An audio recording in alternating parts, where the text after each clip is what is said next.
Hi, this is Jawad Allah from LoveToLearnTennis.com again, and continuing with the series of how to effectively win, your doubles matches. So we're going to focus today about your service game, how to effectively winning more service games than losing them, and it really comes down to how to position yourself first. We're going to focus on positioning yourself or really staying in the serves yourself, as a server, and also where your partner needs to stand depending where you're standing. So we're going to start with one scenario. We're going to start off, you have a great slice serve. You can go really good wide serve, and your opponent maybe on the deuce side is a lefty and they have a very hard time to go on their one-handed backhand as a lefty or two-handed to go cross court, and you found the opportunity and you want to be more effective serving out wide. So the first thing we were just talking about is positioning. So if you really have a good wide serve as either a slice, so where do you have it over here like this, even more to the angle like that, then you definitely want to start a little bit closer to the single line, either on the ad or the deuce side. I'm going to use a service line as a baseline just for illustration, because I'm also going to discuss where your partner needs to position. So definitely when you want to go for the wide, you want to go a little bit closer to the single line, so it opens more the angle for you. So again, if you want to go here, much easier to go wide or even body, go here as a body, or if I want to go wide, I can just go with the angle and boom, kick them out of the court, which is great, and it's hard to go over the cross court. Now, here's the trick, right? If I'm going wide, and this is where I'm standing, your partner needs to be closer to the middle, so to cover more room for the middle. Yes, they say wide, if you go wide, you can slide. Yes, you can slide after if you see your partner, but you definitely want to start, your partner needs to start here rather than closer to the single line if you're serving all the way on the wide side. And the reason for that, again, if you open up here, or your partner standing right here instead of closer to the middle, you're going to open a lot of space for them to go cross court, and then you have to deal with that shot cross court.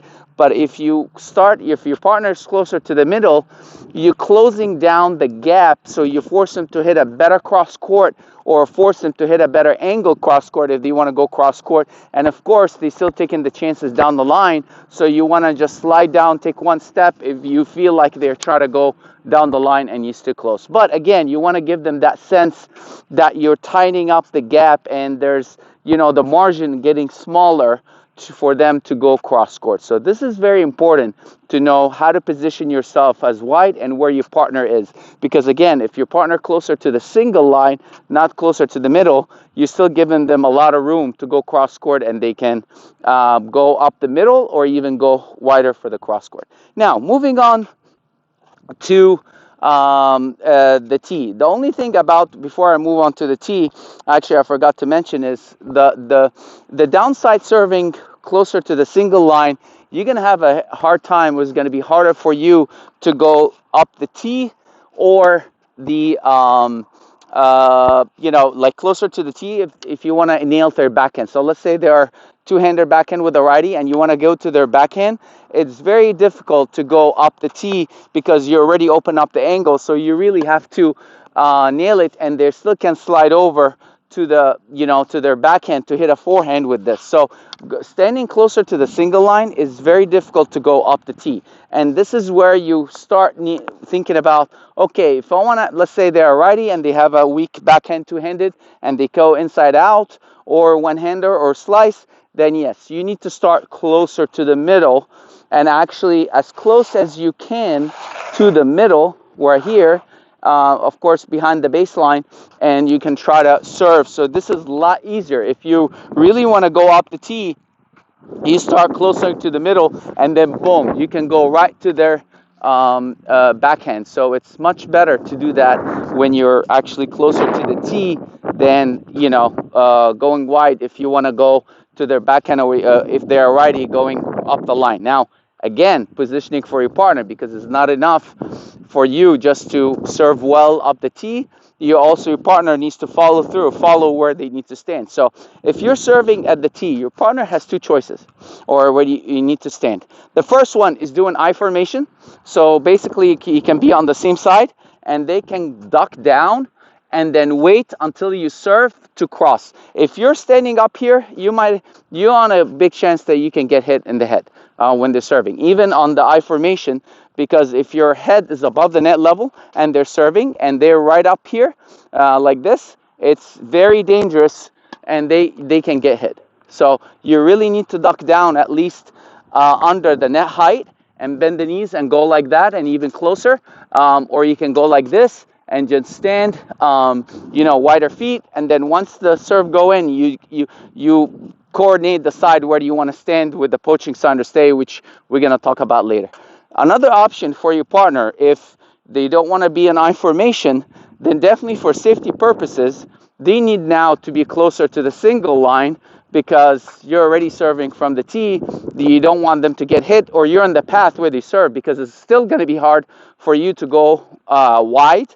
Because if you try to go wide and they're standing right here, and then you try to go like this, you can still hit them. So for safety purposes, they want to stand here closer to single, and as soon as the ball bounces, they can cross, but they need to poach a little bit faster if they need to, because they've already given up a lot of room for the opponent to go cross court.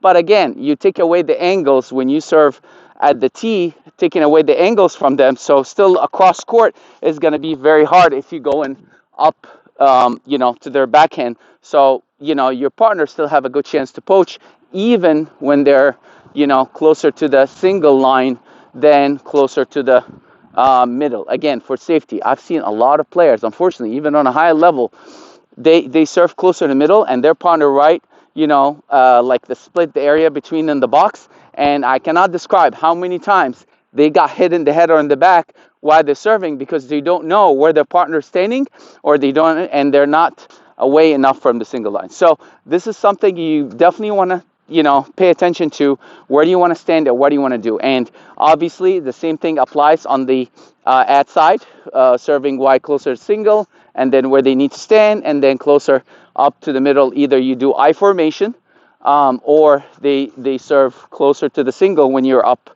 in the tee. So I hope that video helps, just to help you to know where you're positioning or where you're standing, and then we're going to talk about later what you want to do on the second shot after the serve if you're the server. Thank you. Have a great day.